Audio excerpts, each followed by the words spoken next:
I had been with Rose for 6 years. I originally thought we would get married, have children, and live happily ever after. But on my birthday, Rose's first love returned to the country. That's when I found out I was just a substitute for her first love. She had never truly loved me. Since that was the case, I chose to let go and give her the happiness she deserved. On the phone, I said to my sister, "Sis, I've agreed to the wedding plans." She replied, "That's great, Robert. I'm so glad you've come to your senses." Chapter 1. I could hear the excitement in her voice. And then she added, "Don't worry, the person I'll introduce to you will definitely be someone you'll like. By the way, I haven't seen Rose in years. Be sure to invite her too. I need to thank her for taking care of you all these years." I nodded.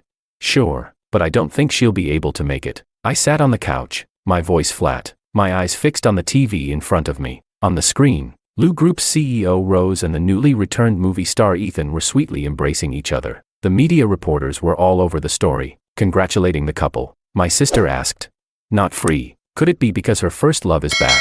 "Oh, right. How could I forget? Today's the day movie star Ethan returned to the country. After all these years, they must finally be getting together." My heart tightened as I realized. Even my sister knew about Rose's first love, while I had been a fool, playing the role of her substitute for 6 years. All these years, Rose had kept her reputation clean, with no rumors or scandals. No scandals, that's true. During the years I was with her, I never caused any trouble. During the day, I was a proper student, and at night, I was a proper sugar baby to her. I thought she loved me, but just a few days ago, I found out the reason she had kept me around was that I resembled Ethan, her unforgettable first love. She had always just seen me as a stand-in for him. I asked, "Sis, did you know Rose had a first love?" She replied, "Of course I did." When her first love, Ethan, went abroad for his dreams, Rose was heartbroken for a long time and almost got depressed. Thankfully, she eventually got over it. Rose was my sister Helen's college roommate, and they had always been close. So when I came to study here,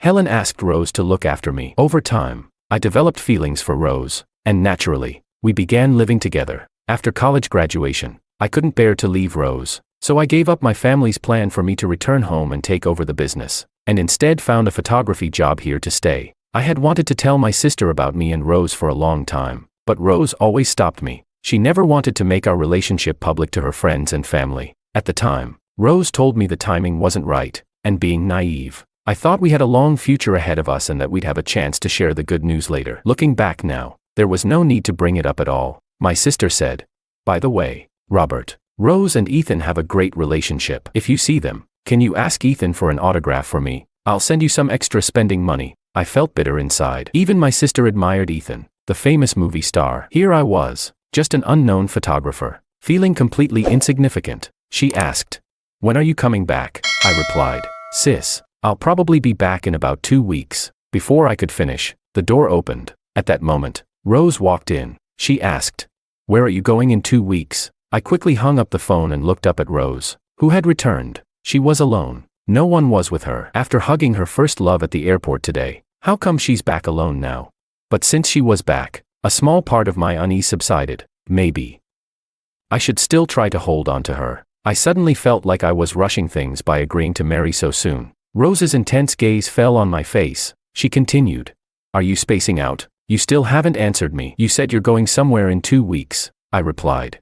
"Someone in my family is getting married." I made up an excuse, glad it didn't raise any suspicions. Rose didn't ask more questions but instead, her shy eyes were locked on me. My face reddened slightly as something crossed my mind. I said, "Rose, if you don't need anything, I'll head upstairs." Before I could turn around, she hugged me from behind, pressing her warm body against mine. My heart raced as if it was about to burst, but the heat in my chest was quickly doused by a cold splash of water. If I hadn't seen her hugging another man today, and if her body didn't still carry the scent of that man, I might have thought she actually liked me, but she clearly didn't love me, so why was she being so affectionate?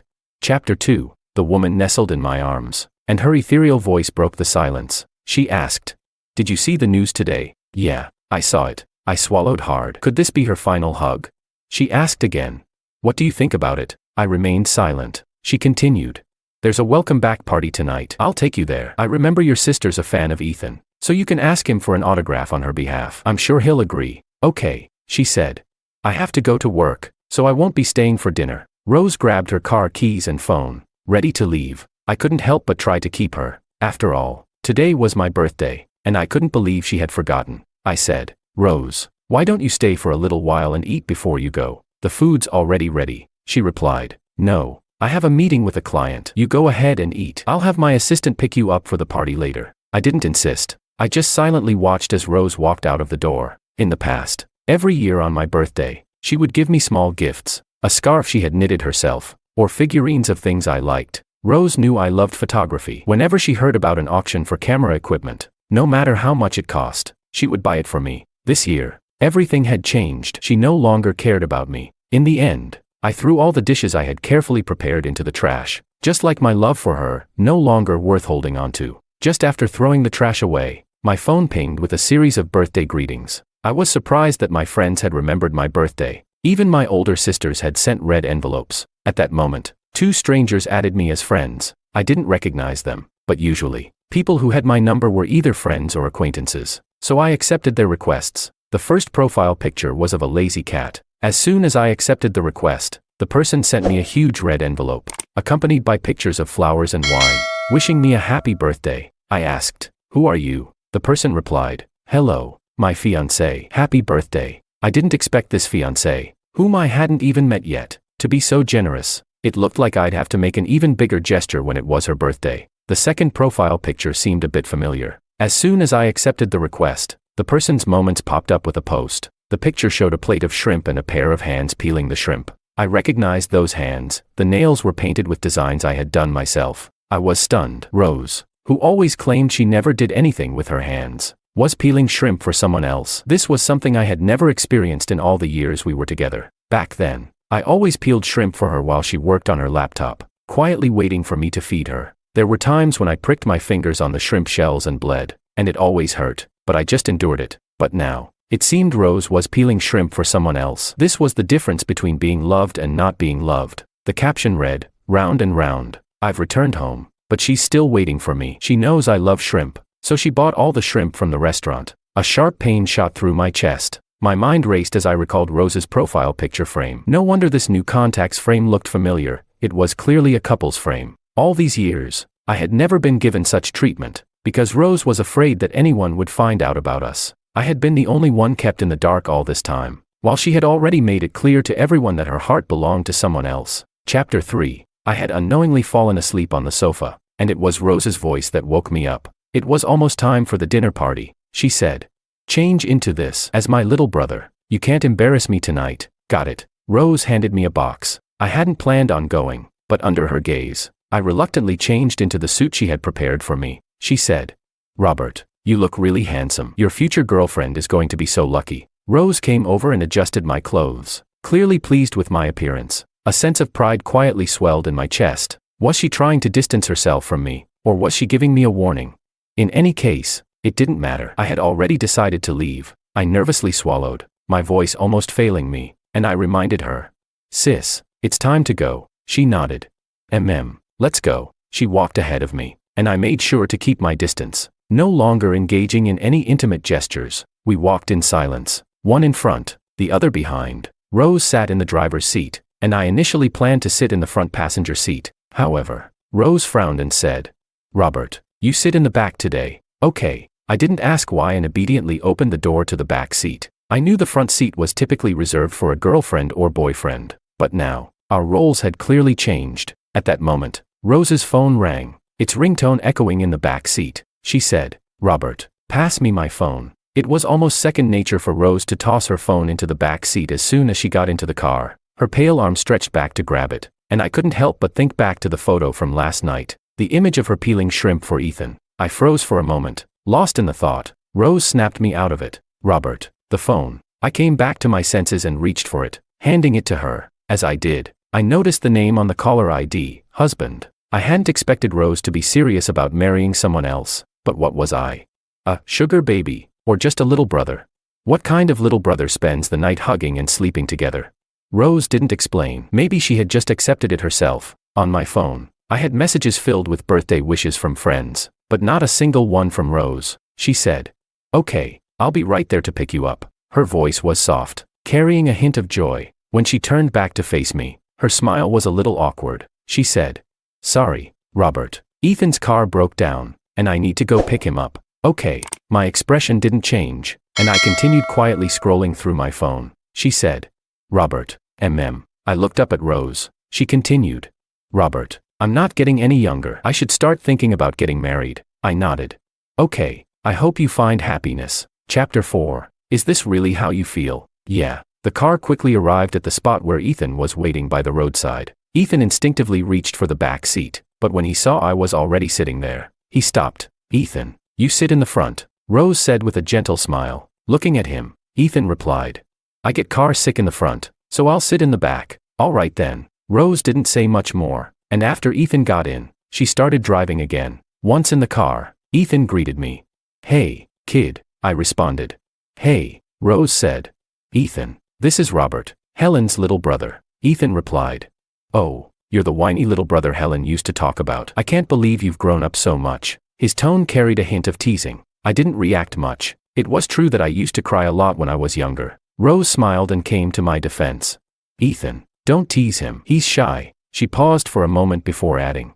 Robert, this is Ethan, my fiancé. He'll be your brother-in-law from now on. Okay, sister. This would be the last time I called her sister. After today, perhaps we would never cross paths again. I said, hello, brother-in-law. Rose seemed quite pleased with my attitude. If this had been the past, I would have caused a scene by now. In the past, when she returned home drunk, supported by a male model, I would have made a fuss, and we'd have argued for days. Ethan said. Rose, by the way, I was in such a rush earlier that I forgot to bring my violin. Can you go back and grab it for me? And also, can you pick up the makeup artist and my assistant? You know, I'm a celebrity. My image is important. Rose said.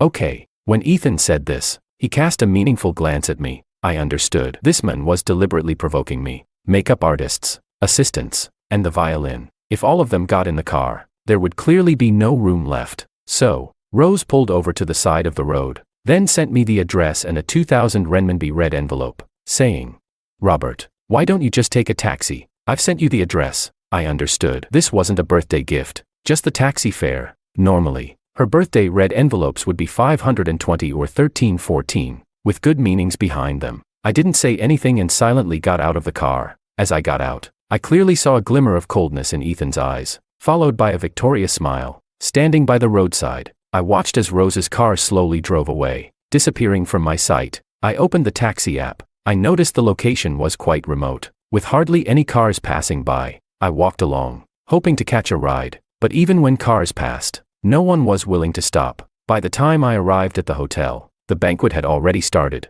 Chapter 5. Rose and Ethan, as the stars of the banquet, were already being fawned over on stage as they gave their speeches. I quietly entered the exhibition hall and found a corner where no one noticed me. I grabbed a quick bite to eat. After a 2-hour walk, my feet were sore, and blisters had already formed. Finally, the dance segment began. As the main guest, Ethan naturally invited Rose to dance the first song. Taking advantage of this moment, I went to the restroom. When I saw my own disheveled appearance in the mirror, I splashed some cold water on my face. Suddenly, I was grabbed from behind and a sack was thrown over my head. A few people started beating me. One of them said, "Look at you. You think you can compete with Ethan for his girlfriend?" Exactly. This is what happens when you offend Ethan, the movie king.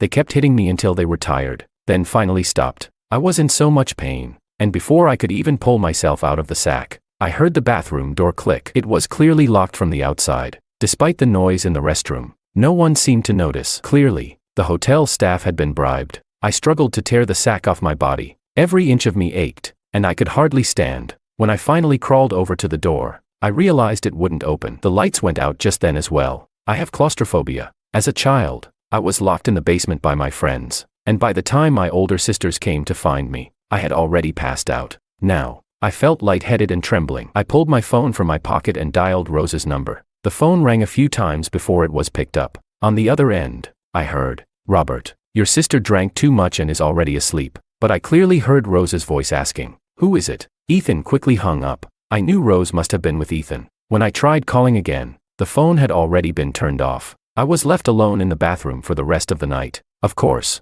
I fainted later on due to fear. The next day, the staff found me and sent me to the hospital. Thankfully, I was treated in time, and when I finally woke up, it had been 5 days. I took out my phone, hoping to see if Rose had tried to contact me, but all I found was a simple 2-word message, "On business trip." The date was 5 days ago. I absent-mindedly scrolled to Ethan's moments. There were photos of meals, sightseeing, and travel check-ins. It was clear that they had gone on a honeymoon early. After being discharged, I went to the hotel to check the surveillance footage, only to be told that the cameras were broken and couldn't be checked. No surveillance meant no evidence to prove that the people who attacked me were Ethan's fans. What a coincidence. The cameras just happened to be broken, and I had no way of checking them. I had no choice but to return home in disappointment. I couldn't help but wonder, how did Ethan's fans even know who I was?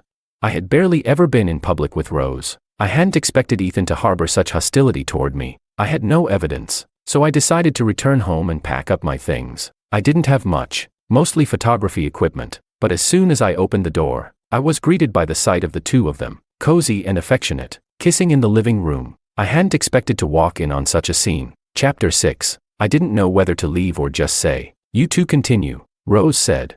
"Robert, you're back. Ethan will be staying with us for the next few days." As she said this, the two of them were still tightly pressed together, reluctant to part. Okay, I had no issue with Ethan moving in. After all, he would be the one in charge here sooner or later. Ethan said, "Rose, you're so good to me. Once the heating in my place is set up, I'll head back," Rose replied.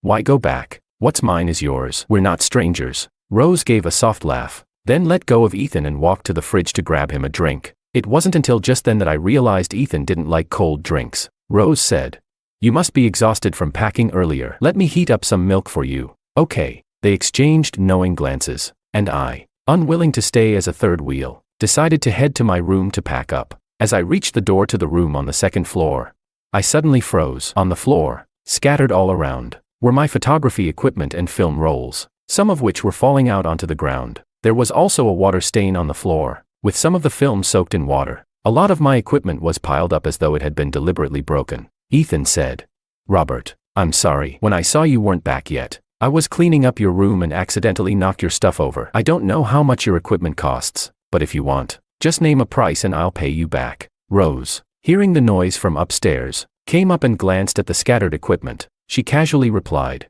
"It's just some photography equipment. Ethan, you didn't do it on purpose. This stuff isn't worth much. We'll just buy some more later." I clenched my fists tightly. These were the photos I had worked on for many years, pouring so much effort into them, and now they were destroyed. Some of it was even due to be sent to the magazine tonight. Rose knew these things were precious. She never allowed anyone to clean in my room, yet she let Ethan in here. I was furious. If the room outside was like this, what about inside? I quickly walked into the room. I found my laptop lying on the floor, alone and untouched. The floor was soaked with water, as if someone had intentionally flooded the place. Clearly, all the data on the laptop was gone. This laptop contained some of the photos and materials I was planning to publish. Ethan said, "Robert, when I came in, I was shocked too. Did you leave the water running?" When I came in, I rushed to turn off the water, and I even tripped over the computer. As soon as Rose heard this, a look of panic crossed her face. She asked, "You tripped? Are you okay?" "Let me see," Ethan replied. "I'm fine, just a little bruise on my knee. It's nothing." Rose then turned to me, her voice sharp. "Robert, what were you thinking? Why didn't you turn off the tap?" I was speechless. I opened my mouth, but clearly, anyone could tell that if I hadn't turned off the tap, the water wouldn't just stay in the room. It would have flooded downstairs by now, and to get to the bathroom, you wouldn't even need to pass by the computer desk. Now, Rose was clearly trying to defend Ethan. Rose said, "I'll take you to the hospital." When she looked at Ethan, her voice was gentle, but when she turned to me, her eyes were filled with anger, and her tone was cold. She said, "Robert, you better clean up your room while you're here. I don't want to come back to this mess when Ethan is living here." Chapter 7. After Rose finished speaking, she took Ethan to the hospital. Not long after they left, I started to pack up the film rolls. Fortunately, I managed to salvage some. As for the damaged equipment and computer, I called in a professional to handle it. I was informed that most of it was beyond repair, with many parts no longer available on the market. The undamaged items, I carefully packed up myself. I arranged for a courier and, to be safe, paid 10 times the usual amount for insurance, sending the equipment back to my hometown. However, the courier hadn't gone far when the van was stopped, and a fire was set to burn everything inside. When the courier called me, crying, to explain what happened, I stood frozen in place, half in shock. How could this happen? I knew, from start to finish, that Ethan was targeting me. I hadn't done anything wrong in these past days, so why was he doing this to me?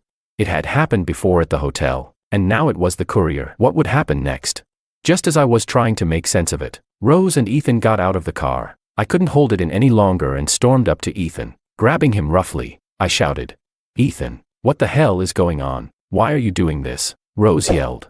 "Robert, what are you doing? Let go of Ethan right now." A flash of displeasure crossed her face as she grabbed my wrist. Her voice was cold and stern, but my gaze remained fixed on Ethan. I said, "What am I doing? Why don't you ask him what he's been doing?" My eyes were bloodshot, my entire body on the verge of exploding with anger. Ethan replied, "Rose, I think I accidentally broke his photography equipment. He's still mad about it." "Sorry, little brother," he said with feigned remorse. "I'll pay you back for your equipment. Tell me how much it cost, and I'll have my manager transfer the money." Ethan shot me a look that was full of arrogance and mockery. Rose said, "Isn't this already settled? Robert, why are you still hanging on to this? I'm ordering you now to let go of him." Rose squeezed my wrist tightly, causing me pain, but eventually, I released her grip. I slumped to the side, feeling utterly helpless, as if my soul had left me. Rose said, "I already told you. I'll buy a new set of equipment. You don't need to keep dwelling on this." After all, Ethan didn't mean it. In the end, you didn't even turn off the tap. I didn't respond. Every piece of equipment was something she had given me, and I cherished them so much, never wanting to let them get damaged. Many of them were rare and no longer available for purchase. But to Ethan, none of it mattered. Did that mean I didn't matter either? How could I have forgotten? I was always Ethan's substitute. I should have seen it long ago. Rose didn't love me. She just loved the fact that I looked like Ethan. My heart died completely at that moment. That evening, I spent the night on the couch, just trying to get some rest, but I could hear the sounds of Rose and Ethan in the upstairs room, their voices filled with intimacy. I lay downstairs, quietly enduring the torment of it all. Chapter 8. The next morning, I quickly washed up, changed clothes, and was ready to leave. Just then, Rose came downstairs, dressed in a black lace nightgown. When we used to sleep together, she would wear something equally provocative. I couldn't help but notice the hickeys on her pale neck. I quickly looked away, grabbing a coat from the side and heading for the door. If Ethan saw me looking at Rose like that, I couldn't imagine the drama that might unfold. Rose asked, "Robert, did you make breakfast?" Rose stretched with a yawn and slowly made her way toward the couch. It was her usual morning routine. She would lounge on the couch for a while, then ask me to massage her shoulders to relax her, and after that, I'd bring her breakfast and say, "Queen, please enjoy your meal." I replied, "No, I didn't make it. I have some things to do, so I'm heading out." I averted my gaze and stepped out the door. She asked, "Wait, where are you going?" Rose, like a lazy cat, lay on the couch, her alluring nightgown barely covering her thighs. Her body exuded a sensual charm. Hadn't she and Ethan enjoyed themselves enough last night? Was she now trying to seduce me? I swallowed hard, forcing myself to look away. "I'm just heading to the studio. I'll be back later," she replied. "Your studio doesn't make much, does it? You're always traveling for work. Come here and give me a shoulder massage, and I'll drive you there later." Rose laid back on the couch, waiting for me to comply. I replied, "It's fine. I can drive myself." I practically ran out of the house, trying to escape. When I reached the underground parking lot, I received a call from Rose. She asked, "Robert, where's the oil?" "It's in the cabinet under the stove." She asked again, "Which one's the salt, and which one's the sugar?" "The salt's on the left, sugar's on the right in the spice jar." I gritted my teeth as I answered. I couldn't believe that Rose was cooking breakfast for Ethan. It was clear, love and indifference couldn't be more obvious. I closed my eyes for a moment. Maybe it was time to put an end to this. I'd be leaving soon. Just as I was about to start the car, I noticed the fuel gauge was empty. When I got out to check, I found that all 4 tires had been slashed. I couldn't take it anymore. These awful stalker fans would do anything for their idol. I pounded the side of the car in frustration, my fingers leaving deep imprints on the shiny surface. Just as I walked out of the parking garage, ready to grab a cab and go to the company to quit, a car suddenly drove straight toward me. I had no time to dodge, and the impact sent me crashing into a flower bed. The car sped off, leaving me behind. I struggled to pull out my phone and call Rose, but no one picked up. Looking at my bloody hand, I realized I had been slashed by the flower bed when I was hit. Then, everything went black. When I woke up again, I found myself in a hospital, brought in by a sanitation worker who had found me. The nurse had tried calling Rose, but she never answered. Then, the TV showed a broadcast of the Liu Group, with CEO Mr. Liu and Ethan touring the company. The comments below were all full of well wishes, hoping the two of them would find happiness together. Chapter 9. I stared faintly at the 2 people on the TV, their sweetness almost unbearable, and despite the pain in my hand, I forced myself to say, "I'll sign it myself." After signing, I fell unconscious again. When I woke up, The room was pitch dark, and I was alone. I moved my body to turn on the light.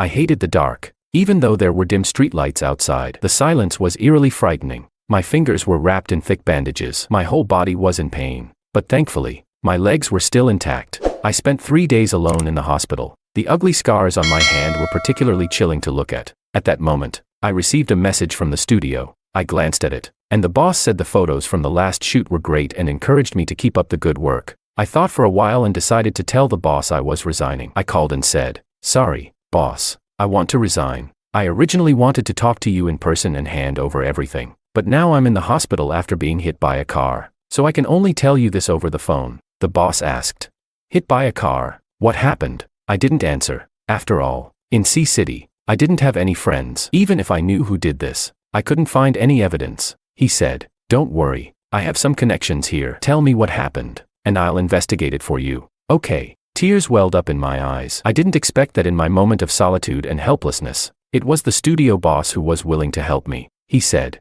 "I'll come over in the afternoon and discuss the details with you." In the afternoon, the boss came over with some fruit. As soon as he saw me lying in bed, his eyes were filled with pity. I felt guilty and said, "Thank you, boss, for coming to see me." He said, "It's nothing, but are you really resigning?" I replied, "Yes, I'm afraid continuing like this will only drag the studio down." The boss angrily said, "How could that be? Those people are nothing to worry about." Just then, the boss's phone rang. "Boss, it's bad. Someone sprayed paint all over the studio. You should come back and take a look." "What? Who did this?" "Boss, we checked the surveillance, and it was a bunch of underage kids." "Underage?" I apologized. "Boss, I'm sorry for dragging you into this," he replied. "This isn't your fault. Why are you blaming yourself? I think the people behind this were intentionally targeting you." I nodded. He asked, "Do you know who did it?" His eyes lit up. I said, "Those little brats are Ethan Stalker fans, and since they're all minors, even if they kill or set fire, they won't face any legal consequences." He asked, "Ethan, is that the boyfriend of your sister?" "Yes." "So, your injuries were also caused by these people targeting you?" "Yes." A bitter smile appeared on my face. He said, "Seems like Ethan is more cunning than I thought. He doesn't do it himself but incites his fans to target you." "Boss, I'm sorry. Don't apologize." "Don't worry. I'll get to the bottom of this. Even if I can't get those kids to pay, I'll make their parents pay for it." I said, "Boss, I'll compensate for the damages to the studio, and also, I'll be heading back home soon. Can you keep my resignation private?" He asked, "Do you not want your sister to know?" "Yes." He nodded and said, "All right." When the boss left, he didn't make me pay anything. In fact, after hearing I was getting married, he not only waived the compensation but even gave me extra salary as a wedding gift. He said, "Remember to send me an invitation when you get married. I'll come to cheer you on." Okay. The boss left with a smile. I spent a few more days in the hospital, lost in thought. During that time, Rose didn't call once, and I had given up on her. Chapter 10. Finally, I was discharged after my stitches were removed. The boss called to say he had found some evidence. However, when he was preparing to sue the Stalker fans, Lou Corporation was worried about how it would affect Ethan's reputation. So, they paid a large sum of money to cover it up. No one dared report on it now. I had already known this would be the outcome. When I returned home, still weak from my injuries, the house was as empty as ever. It seemed Rose hadn't been back in a while. As I went to the storage room to grab my suitcase, I found that my belongings were in disarray. Thrown on the floor, the photos of me were slashed with a sharp object, and my diary, the one where I wrote all my affection for Rose, had been torn to shreds. At that moment, my phone buzzed with a notification. An excerpt from my diary, detailing my feelings for Rose,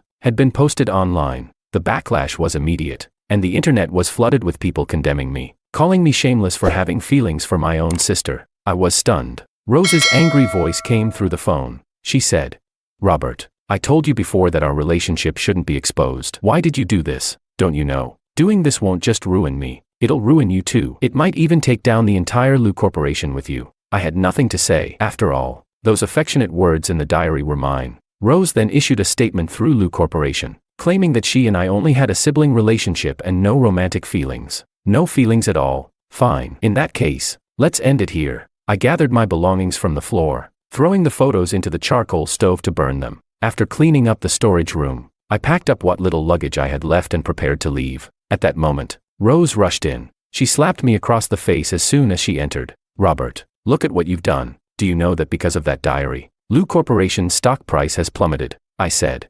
This isn't my fault. You might want to look into who did it. I turned my head and stared directly at Rose. Ethan placed his hand on Rose's shoulder, smiling as he cryptically said, "Rose, I think there's something fishy about this. Maybe someone with bad intentions. Or perhaps certain people were used by our enemies." Rose said, "Fine. If I find out you did this, I won't let you off the hook." After saying that, she didn't even notice my pale face. Ethan shot me a cold look, a smile of victory flickering in his eyes. In the end, it was the stalker fans who did all this, and it had nothing to do with him. Besides, those fans were minors. Even if I wanted to sue them, I had nowhere to go. Ethan probably just wanted to watch Rose slowly become disillusioned with me and return to his side. I stood there stubbornly, waiting until their figures disappeared before I took out my phone and called a cab to the airport. When I sat in the cab, I glanced back at the villa I had lived in for 6 years. It held so many memories of Rose and me, happy ones, romantic ones, moments filled with joy, and other intimate memories.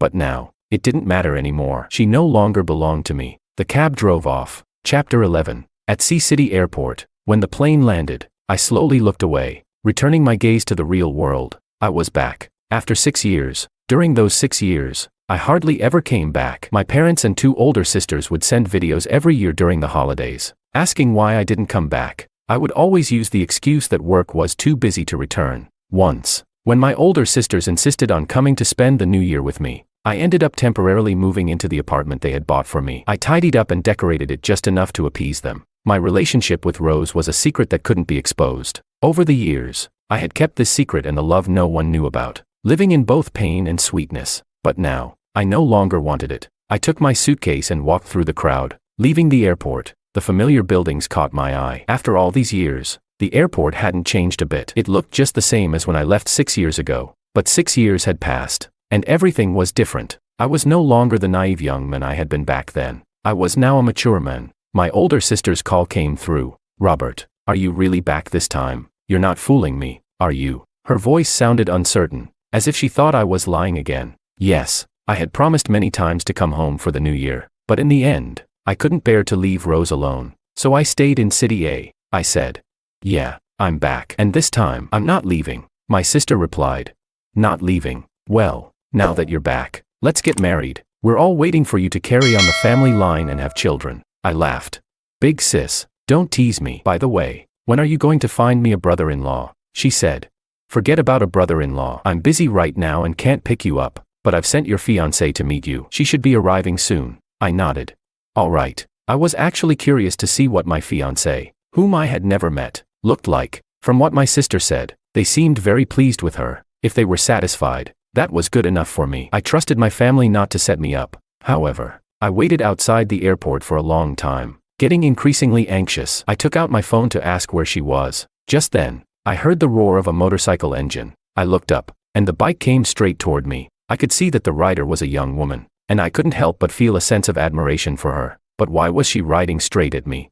I took a step back, almost losing my balance on the stairs. Just as I steadied myself, the motorcycle braked sharply and stopped right in front of me. I stared blankly at the young woman on the bike. She was dressed in a leather jacket, her long legs encased in leather boots and pants that hugged her graceful figure. Her slender fingers pulled off her black helmet, revealing her dark, glossy hair. She was effortlessly cool. I had never seen a woman ride a motorcycle so confidently and stylishly before. Actually, I'd always had a dream of riding a motorcycle when I was younger, but as I grew up, I realized that it wasn't really in line with my personality. Being the pampered child of my family, anything dangerous was always avoided, and I was well protected. Chapter 12. Beneath her long black hair was a delicate, beautiful face. I stared at the young woman in front of me, stunned by her beauty. She looked so young. How could she possibly be riding a motorcycle at this age? Was she even of legal age? She said, "Robert." Her beautiful eyes met mine, a hint of a smile dancing in them. I asked, "You are?" I paused for a moment. Could this be my fiancée?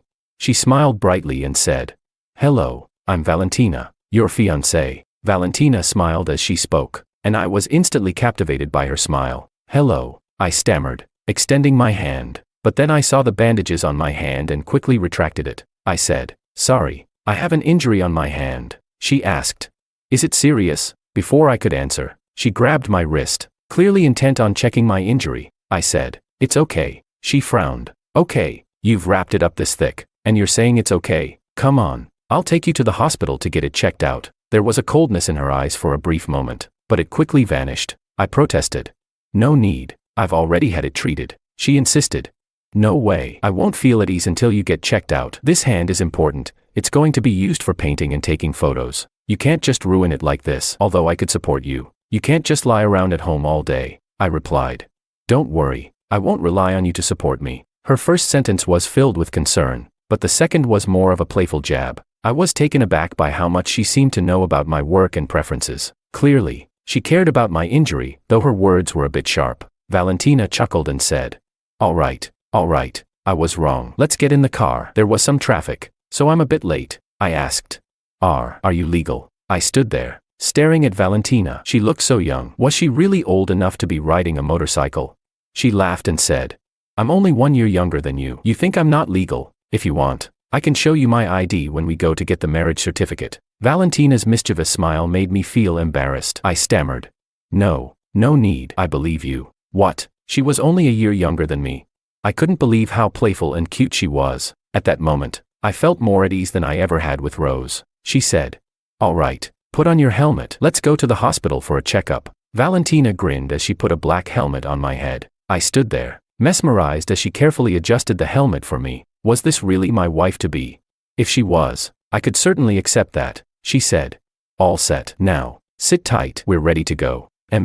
I climbed onto the motorcycle. As a child, I had always dreamed of riding one. Back then, motorcycles weren't as common, and I thought people who rode them were incredibly cool. My family had many motorcycle models, but they discouraged me from riding, worried about the danger. So as I grew up, my interests changed. Now, I still thought people who rode motorcycles were cool. As the bike revved to life, I tightened my grip around Valentina's waist. Chapter 13. With one hand injured, I could only use my other hand to hold on tightly. My arm wrapped around her slender waist, pressing my body close to her back. From this position, I could tell that the girl in front of me was small in size. I had noticed earlier that she seemed to be about a head shorter than me. Out of the corner of my eye, I caught a glimpse of Valentina's lips curving slightly into a smile. The motorcycle was fast. Before long, we arrived at a city hospital, and the bike came to a smooth stop at the entrance. When I got off, my legs felt numb, and I felt a bit lightheaded, likely from motion sickness. Thankfully, Valentina quickly reached out and caught me, preventing me from fainting right there at the hospital entrance. I felt embarrassed and quickly muttered, Thanks. She nodded and said, Let's go inside. I'll have someone check on your injury. Valentina casually took out the motorcycle key, then grabbed my uninjured left hand, leading me inside. The head nurse greeted her with a smile. Valentina, you're here. Your mom's in surgery. As soon as the nurse saw Valentina, she couldn't help but tease her. Valentina was the daughter of Dr. Sue, and at her age, not dating had become a frequent topic of gossip among the nurses. The nurses often joked about how someone so accomplished in her childhood could still be single at this age. Now that Valentina was older and more beautiful, the teasing had only increased, and with the pressure of her single status, she was constantly mocked by those around her. Valentina rolled her eyes inwardly. She had forgotten that it was Nurse Lee who was on duty today. Had she known, she might have taken Robert to a different hospital to avoid this awkward situation. It was hard to put up with the teasing from the nurses. She knew that being good-looking and successful as a child only attracted jealousy, and now as an adult, her beauty seemed to attract even more unwelcome attention. People never seemed satisfied with her, but today, things would be different. Today, she was bringing Robert here to show everyone that she wasn't someone who couldn't find a man. She had simply been waiting for the right one. She wasn't going to let people talk behind her back anymore. Mrs. Lee, this is my fiancé, Robert, Valentina said proudly, introducing me without hesitation. She didn't hide the fact that Robert was her fiancé. After all, he was handsome enough to make many girls swoon, and she was happy to show him off. There were rumors in a city about him having a girlfriend for several years, but he never made it public. Valentina couldn't care less about that. The man she had chosen was hers, and no one else would take him. Mrs. Lee raised her eyebrows in surprise. Fiancé, Valentina, when did you start dating someone? I remember your mom was saying just last month that you weren't interested in love. The nurse's face turned dark, almost as if she had been struck. Valentina had always been the subject of jokes, how her classmates were all settling down, how someone had a second child. But now, to hear that she had an extremely handsome fiancé, it was too much for Mrs. Lee to believe. Her eyes were full of envy as she stared at me, unable to hide her jealousy. She asked, still in disbelief, How long has it been? And now you've got a fiancé. The nurse, who had been eyeing me, leaned forward and asked, Young man, how old are you? Do you have a girlfriend? Maybe I can. She was clearly interested. I could tell from the way she looked at me that she thought I was from a wealthy family. With my appearance and the way I carried myself, It was clear that I was someone of importance. Valentina, however, was quick to shut down her assumptions. Mrs. Lee, I've already told you. He's my fiancé. We've known each other since childhood, and we were promised to each other long ago. The reason I didn't date anyone before was that I was waiting for him to come back. He's just returned from overseas. Chapter 14. Mrs. Lee remarked, just returned from abroad, so, he's an overseas returnee. Her eyes were filled with even more jealousy. I couldn't help but chuckle at Valentina's words. Overseas returnee, more like a sea turtle. Valentina shot back quickly. All right, Mrs. Lee, do you really want to fight with me for him now that I've finally brought my fiancé back? She immediately moved to stand protectively behind me, her posture defensive, almost like she was shielding me. Mrs. Lee waved it off with a laugh. Oh, I was just joking with you. Don't take it seriously. Anyway, I need to get back to work. Your mom's in surgery. You go ahead and sit in her office for a while. Still grinning, Valentina warned. Got it. And Mrs. Lee, don't ever try to introduce me to any more of those weird, mismatched men. I find it disgusting. Mrs. Lee's face turned a shade of black, and she quickly muttered, No, I won't. Then hastily left, trying to cover up her embarrassment with a forced laugh. Once the nurse had left, Valentina stuck her tongue out at her retreating figure, making a playful face. I watched her, amused by how mischievous she was. Smiling, I tugged lightly on her arm and whispered, All right, don't be angry. You're my fiancé. No one can steal you away. Valentina, her confidence faltering a bit, looked up at me and asked, Really? Yeah, really, I answered. This little girl, she seemed so sharp, yet she was so easily reassured. If she were any more naive, I might have said she was being tricked into this, just like how my older sisters had tricked her into being my fiancé. With a satisfied smile, Valentina said, Then let's go. Her furrowed brows finally relaxed, and a soft smile tugged at her lips. She grabbed my hand and pulled me toward her mother's office. As we entered the office, my gaze fell on a family portrait on the desk. Wait, the men in the photo looked familiar. Valentina noticed my gaze and explained, That's my dad. You should remember him. When you were little, you were always so naughty and cried a lot. My dad used to take you home with him sometimes for meals, and after that, you didn't cry so much anymore. Ah, those were the old days, I said, feeling a little embarrassed. I used to cry a lot when I was younger, and there was a kind teacher who once joked with me, saying I had a beautiful little sister at home, and that one day she would marry me. Back then, I only knew that she was really pretty and that I liked her. I always followed her around, calling her sister and bringing her candy whenever I had some to share. I had 2 older sisters who were much older than me, and they spoiled me, buying me candy and treats. Whenever I got something delicious, I'd save some to share with the little girl. I never expected that the little sister I used to share candy with would turn out to be Valentina, the girl who once jokingly said she would marry me when we grew up. Valentina suddenly leaned in closer, grabbing the collar of my shirt. Robert, do you remember what you promised me when we were little? I had no choice but to look down at her, her small hands clutching my shirt, and asked, What did I say? Did I say something inappropriate back then? She narrowed her eyes, a smirk playing at the corners of her lips. You told me that if I ate your candy, I'd have to marry you when we grew up and be your wife. I blinked, confused. Did I really say that? I was honestly a little lost. After all, it was something that happened when we were kids, and I couldn't remember all the details. Had I promised her something like that? She snorted and said, Oh, you don't want to admit it, huh? I quickly defended myself. No, I just really don't remember. Valentina tugged at my shirt again, standing on tiptoe. Her face was moving closer, and I could feel the tension between us as our faces neared each other. We were so close that I could almost feel her breath on my skin. I froze, my heart racing. This girl was so bold, and here we were, in a hospital, and she was, Valentina, what are you doing? Chapter 15. At that moment, a soft voice called out from behind us. Valentina turned around and said, Mom, you're back already?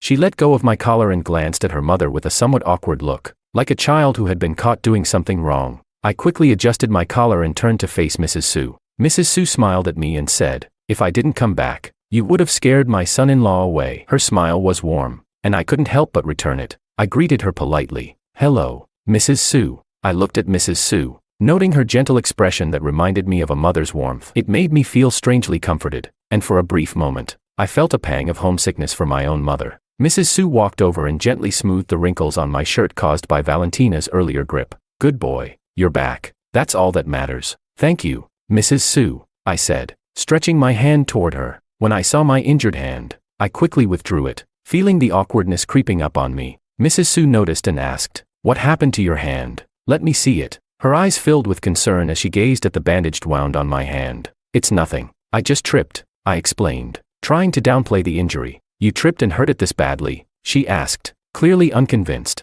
She carefully unwrapped the bandages, revealing a long cut that ran down from my wrist, twisting down my arm. Thankfully, my palm was unaffected. Who did this to you? She asked, her voice sharp with concern. Valentina, standing nearby, looked at my hand with a trace of hurt in her eyes. Her voice became soft and filled with worry. How did this happen? It looks so bad. I quickly reassured her. I'm fine. Don't cry. I hadn't expected her to be so sensitive. It was a surprise to realize that besides my parents and sisters, there were others who cared enough to be concerned about me. Mrs. Su asked again, are you really okay? With a wound like this? I reached out and gently patted Valentina's head, speaking softly. It's nothing. Really, it doesn't hurt anymore. Mrs. Su gave Valentina a look, then turned back to me, still concerned. Robert, are you sure you just tripped? I hesitated for a moment, then answered, actually, I didn't want to make Valentina worry. Mrs. Su raised an eyebrow. You're telling me that this was just a fall? I reluctantly admitted. It was a car accident. She paused, her eyes narrowing. A car accident? Who caused it? I felt a twinge of discomfort and replied, Mrs. Su, please don't ask about it. She pressed on. A car accident is a big deal. I'm a doctor. You can't hide this from me. I sighed, finally admitting. It was a group of stalker fans, some unruly kids. She raised an eyebrow. Were they minors? Yeah, I said, a little embarrassed, nodding. Mrs. Su nodded thoughtfully. I understand, but I'm going to check those wounds. If they're not treated properly, they could leave permanent scars. I tried to reassure her. I've already had them treated at a hospital in a city. She shook her head. No, I'm not taking any chances. I want to examine them myself. So, Mrs. Su had Valentina stay with me while I went through a full checkup. Thankfully, the other injuries were healing well, and none of my internal organs had been affected. The only injury that looked particularly bad was the scar on my hand. It looked pretty gruesome. In the end, Mrs. Su rebandaged my wound herself, making sure it was well taken care of before letting Valentina and me leave. Chapter 16, Rose's Perspective. After Valentina and Mrs. Su left, Mrs. Su made a phone call to inform the Law sisters about Robert's accident. Upon hearing that their precious younger brother was hurt, both sisters were furious and immediately began looking into who might have hurt Robert in a city. Meanwhile, in a city, Rose had just finished dealing with work matters and was dragging her exhausted body back home. To her surprise, Robert was not waiting for her in the living room as he usually did. No matter how late Rose came home, Robert always waited for her. Sometimes he'd be reading, other times looking through photos on his camera, editing them on his computer, or even sketching. But tonight, the house felt strangely empty, and there was no sign of Robert. Rose kicked off her high heels, walking barefoot on the cold floor toward the sofa. Normally, Robert would have noticed her cold feet and brought over her slippers, gently warming them with his hands before helping her put them on. Sitting on the sofa, she furrowed her brow and dialed Robert's number, only to hear a cold, mechanical voice on the other end of the line. Sorry, the number you've dialed is currently unavailable. Rose stared at the phone in disbelief. Could Robert be angry with her? After all, in 6 years of living together, she had never once called him. But it was because of him that her company's stocks had plummeted, and now he was upset with her. She dialed her assistant's number, trying to focus. Get me the latest photography equipment, she ordered. She remembered that a few days ago, Ethan had accidentally broken Robert's gear. She had promised to buy him a new set, hoping that this would smooth things over with Robert. Rose paused for a moment before heading upstairs. Lost in thought, she found herself standing in front of Robert's room and reached out instinctively to open the door. But once inside, she realized that everything was different. Robert's belongings were gone, replaced by Ethan's things, his clothes, hats, and even some music equipment. Then it hit her. Ethan had mentioned that his house didn't have heating, so he would stay with her. She had agreed, and Ethan had moved into Robert's room. But she hadn't fully processed it until now. The house only had 2 rooms, hers and Robert's.